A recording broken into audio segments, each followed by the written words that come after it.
Today we're talking about how I display records. We're also talking about storing inner sleeves and outer sleeves, plus Alice Cooper versus Kiss, and tons more. All that and more coming up right after this. 33 RPM. Hi, my name is Frank. Welcome back to Sundays on channel 33 RPM, your channel for vinyl gear and more. It's AMA time, the monthly episode featuring the one, the only Sheri Landry, Mrs. Channel 33 RPM. Welcome back, Sheri. Thank you for having me back. First, before we get started, can I say a quick thank you? Yeah. Because I asked the question in the last AMA about the anything after the first edition being more valuable than the first edition. So I want to say thank you to everybody who answered my question. I found the answers very valuable and very informative. Thank you. Kiss, I should have thought of Kiss at the 85 reissues. They were so common back when I was in junior high school. None of us wanted them because they wanted the originals, but now they're rare and they're valuable. So yeah, I dug that too. Thank you, dear 33ers.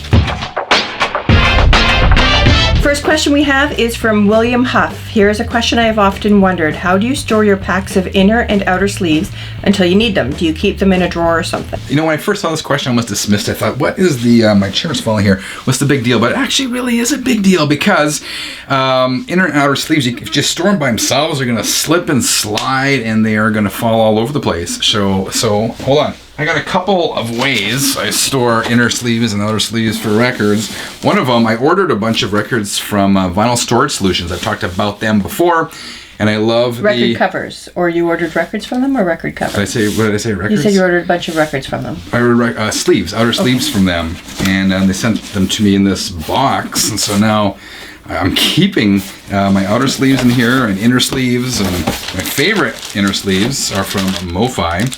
The original master sleeves. These are really good for controlling static and whatnot. But I also have those tons and tons of sleeves from Vinyl Storage Solutions.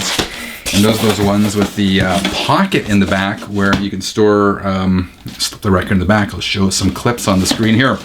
So I keep them in here, but before I did that, I got this little storage box. We have a lot of those around the house. I have a lot of these. And I still keep stuff in here, like records often come with these plain white inner sleeves, and I tend not to use them because the paper fibers get on the records, and these do nothing for controlling static. I find them a pain, but I still save them for some reason. What else do I have in here? I got a little sleeve for CDs. I put the CDs in there. I got these from Sleeve City. These are resealable single jewel case outer sleeves. These are for CDs. Sometimes we throw CDs in here, so yeah, I got stuff. I got some extra MoFi sleeves. Thank you for raising this because storing sleeves and whatnot is very important. I'm losing my train of thought here. Store your sleeves properly. Our next question is from Living After Midnight. I've been reading comments and have seen your wife's name spelled several ways. Can you set the community straight and give us the correct spelling? Before I met you, I never realized how many different ways there are to spell Sheri. It's you know what? I spelled it out one time, and I tried as many different versions as I could, and I think I came up with at least 22. Really? Because you start with the S-H-A-R-I, S-H-E-R-I, S-H-A-R-Y, S-H-E-R-Y, S-H-E-R-R-Y, and then you get into the C-H-A-R-I, C-H-E-R-I, C-H-E-R-Y. Is that annoying? There's only one way to... you get into the S-H-E-R-I-E. There's so many different ways, and as long as it sounds like Sheri, I'm not offended, so but let's do the reveal. Drum roll, please. This is how Sheri Landry spells her name. Yeah, and kind of simple. S-H-E-R-I. S-H-E-R-I. Thank you for clearing that one up. The next question is from Alex Beatty. What's your opinion on cassette singles? I used to love them. Did you? I figured you would for some reason. I don't know why. Because I'm kind of simple. You know, if I just wanted like one song off of the CD and they didn't really have anything else, then that's just what I would buy. It was like what, a couple bucks versus $12. I don't know. I never bought one. I used to have a lot. I don't even know where they are. Before we get into this, we should explain to some 33ers who may not know what a cassette single is. They're also called cassingles. Cassingles. And it was basically, I wrote some information down. The first cassette single was released in 1980 in the UK from the band Bow Wow Wow. cassette singles or That singles. just makes me want to sing right there. When you said Bow Wow Wow, that just makes me want to sing that song. I don't think I know a single Bow Wow song. Can't sing, it's copyright. That's true. So cassette singles started getting more popular in the mid-1980s as 45 record singles, started to be phased out. So that's what a single basically was. It was it was usually a couple songs, sometimes more on a cassette. And It's usually like their one big song that they want you to hear, and then something from their B-side. Yeah, it was a single on a cassette, hence the name Cassingle. I never owned a single one. I wasn't into it. I would usually just buy the whole cassette, but I think it's more for pop music and stuff. It was. My most memorable ones were Roxette, Taylor Dane. I think I bought Tapow's single, which was actually a good investment because I really only liked one of their songs. So there we go, cassette singles. Dear 33ers, what do you think of cassette singles? Let us know. Comments below. Okay, our next question is from Brian R. Enjoy your channel. I noticed your records displayed on the wall. What type of shelving are you using? So, again, in case you didn't see it, he's referring to these shelves behind us. No. And believe It's it or never a good answer because we answered this I know. one once before. It's not a good answer. But this time I'm going to put in the thumbnail of the video so I can refer people back to the video because believe it or not, this is probably the most frequently asked question I get. And it's such a good item. I think so. Can't believe it's discontinued. So these shelves here, they are from IKEA, and they are intended to be picture ledges. You put your pictures on them, and I saw them in IKEA one day, and I thought, hey, that'd be great for records. And in our old house, we also had them in the living room, and we actually used them as picture ledges. But we probably bought them, my God, like 8 years ago now, maybe. I think they're older than our youngest daughter is. Probably. So they are discontinued. However, I made a note of this. They've been phased out by IKEA, but they've been replaced with a new series called the Mosslanda Picture Ledges. Mosslanda. So I'll throw a photo up of them on the screen here. They're slightly different. These ones, I would guess, are like 6 feet long, maybe something like that. The longest these ones come in are 45 inches. So if you're good at like getting things level, you could probably put a couple together. Yeah. Anyway, I looked at them in IKEA. They look okay. They're a little bit different, but it's a similar sort of idea. So if you're interested in displaying your records like this, which I love, and I want to get more of these shelves for upstairs for putting pictures on or something, I don't know. They are worth checking out. It's actually probably be nice to kind of stagger them too. It might be a really nice effect to stagger the records. So. Yeah. Check them out. Our next question is from Zaises. Do you prefer Alice Cooper or Kiss? Oh my God! Don't make me pick. It's like making you pick your favorite child. I have a favorite child. It's my dog. So first of all, my favorite bands to collect are Alice Cooper, Kiss, Black Sabbath, and Judas Priest. And there are some similarities, I would suggest, between Kiss and Alice Cooper. They're both sort of 1970s shock rock in a way. Alice Cooper definitely, Kiss, I guess, with Gene in his blood.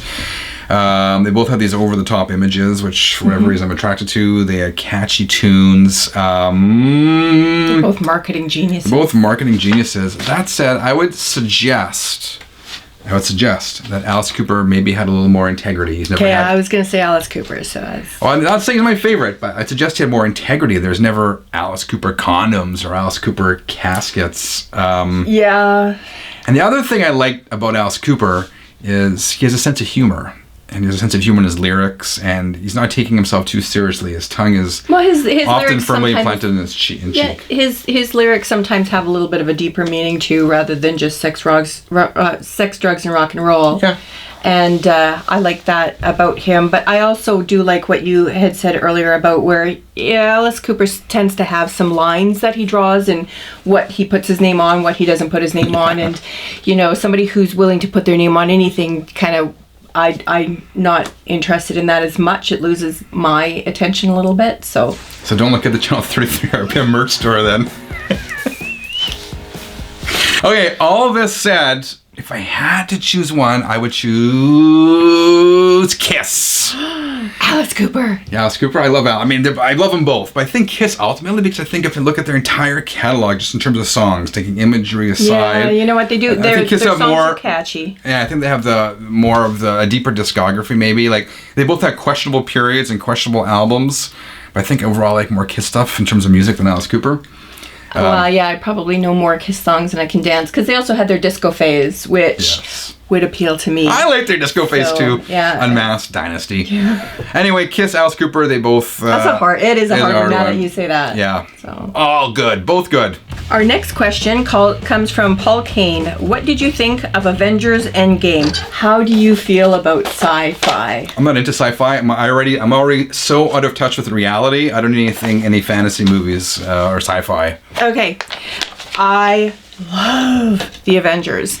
That being said, I haven't seen Endgame yet because I don't have anybody to go to Endgame with. So I'm kind of waiting for Endgame to come out so I can watch it by myself. So is that like Spider-Man?